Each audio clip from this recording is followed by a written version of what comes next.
यानंतर बघूयात मोठ्या बातम्या।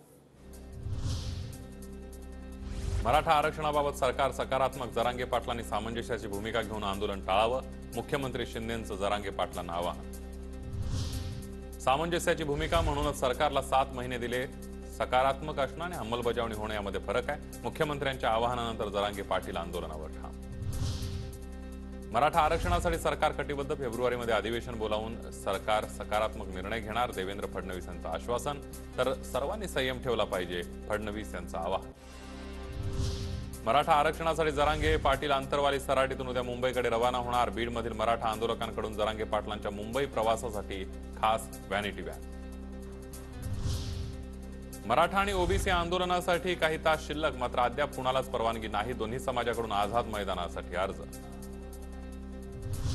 जरांगे पाटलांना आरक्षणाचा मुद्दा मांडायचा असेल तर त्यांनी पार्लमेंटमध्ये यावं, प्रकाश आंबेडकर यांचा जरांगे पाटलांना सल्ला।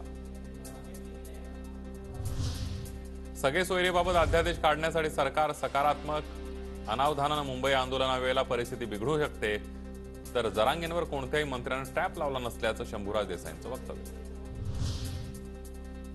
दावोस दौऱ्यामध्ये 4 लाख कोटींचे करार झाल्याचं बघून विरोधकांचे डोळे पांढरे होतील, मुख्यमंत्र्यांचा विरोधकांवर निशाणा। 8,000 कोटींच्या रुग्णवाहिकेच्या घोटाळ्याच्या आकड्याने शिंदेंचे डोळे पांढरे होत नसतील तर ते दुर्दैव, अशा शब्दात संजय राऊतांनी मुख्यमंत्र्यांवर पलटवार केला।